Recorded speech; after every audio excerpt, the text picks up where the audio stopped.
Stand in front of your bedroom closet, scanning the interior carefully. What lies in front of you is a room, jam-packed, wall-to-wall, with clothing articles purchased from stores you have no mental capacity for remembering. After a minute, you end up selecting a freshly dry-cleaned floral blouse and matching pair of ironed light-wash jeans. Today is a day you do not want to disappoint. Your 2 childhood best friends will be there. Yes, I am referring to the ones with whom, in the 1st grade, you created ridiculous secret handshakes with. And yes, they're also the same ones with whom, in the 3rd grade, you created the first, one and only female girl band entitled, and I quote, "Boys go to Jupiter to get more stupider." Just a side note, a group of 26-year-olds wouldn't dare pull off something quite that righteous. On the other hand, there is a knot the size of China situated in the pit of your abdomen in the space where your stomach should be. The boy you thought had mutual feelings for you? Yeah, he'll be there too. Unfortunately, at the end of last year's school field trip to Six Flags, and following a traumatizing ride on the Raging Bull, you lost on his lap not only your lunch, but you lost the possibility of a boyfriend.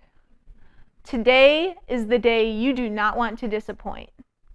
Today is the first day of middle school. Now, when you think of the word firsts, what are your initial impressions? You could be thinking of your first day of school, for instance. Moments like these come far and few between, and the significance they carry is immense. I tell you all this story with 2 major messages. Obstacles happen for a reason, and positivity and hard work go a long way. With that being said, I want to pose a question for you all. Now, I don't want for you to say your answers aloud, but simply think your responses in your heads. Think back to one of those firsts that you recall significantly, that you remember distinctly. Whether it be that first day of school where you walk in proudly wearing your favorite graphic tee, reading "Mom's #1 fan." Or maybe it was that first job interview where, to every question the prospective employer asked you, you answered with nothing but the word yes. So, tell me, Liza, what are some of your greatest attributes that qualify you for this position? Yes. Think back to one of those firsts and tell me, if you were given a second chance to relive that moment, how would you alter your behaviors or change your actions to alter the outcome of that moment?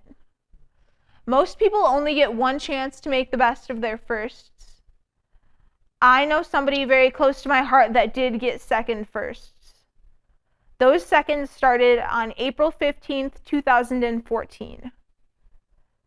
Hi, my name is Liza Gabrek, and I got a second chance at life and a second chance at my firsts. I had just turned 17 at the time, and I was a junior in high school. I had just taken the college entrance exams, and I was enrolled in 2 advanced placement courses.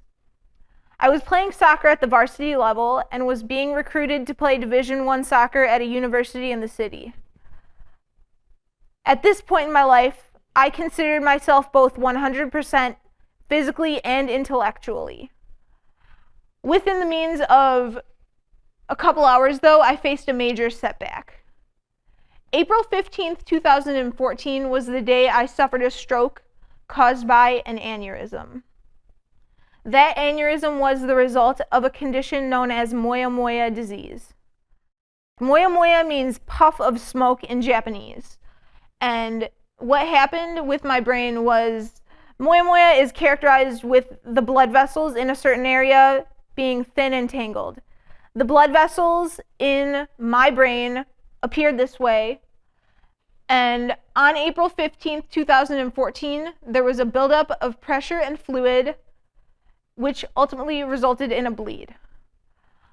I was rushed to the hospital and put into a medically induced coma on that day, underwent multiple emergency procedures to repair the bleed, relieve the pressure, and ultimately save my life. I came out of the medically induced coma in June of that year, and I could not speak, I could not eat, I could not sit, I could not stand, I could not walk. I was completely dependent on those around me, and that was the moment that initiated my second firsts. With that being said, I want to tell you all a few facts about stroke. According to the World Health Organization, stroke is the number 2 leading cause of death globally. According to the Centers for Disease Control and Prevention, every 3.5 minutes somebody dies from stroke.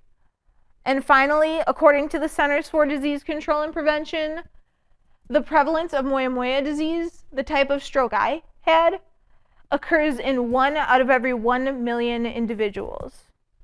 I find this last fact fairly humorous. When I was a kid, my parents told me I was 1 in a million. And I never really knew how to internalize or comprehend that fact. But what it boils down to is this. Being considered 1 in a million means that you're special. You stand apart from everybody else, and you are unique. Prior to 2014, I never would have wished to fall or be a part of that statistic. However, I feel grateful that I faced that obstacle. Because of it, I was able to talk. I was able to eat. I was able to sit. I don't even need this chair, by the way. I don't know why it's there.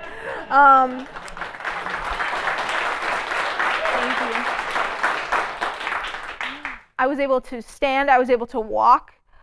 And I was able to drink that sweet, sweet juice we all know and love as Dr. Pepper. I was given a 2-liter bottle of Dr. Pepper last night, actually, at dress rehearsal, which was great. But one of the cooler things that I think I gained from this event was the fact that I got to create my own new firsts.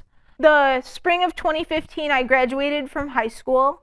I went on to study Spanish at Elmhurst and got my Bachelor's of Arts.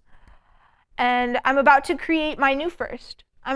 Within 2 months, I will graduate with my first master's degree in public health. Thank you. Thank you. So what I want to leave with you all today is this. Obstacles happen in one's life, whether they are significant or not. And they should be looked upon not with pessimism or despair, but with optimism and hope. I encourage all of you in the audience today to notice the firsts that may be approaching in your lives. Whether it be that first day of school or that first job interview. And I hope as you make your way down the halls of your new school, or as you enter the prospective employer's office, that you do so wearing a smile, acknowledging these moments and how special firsts truly are. Thank you.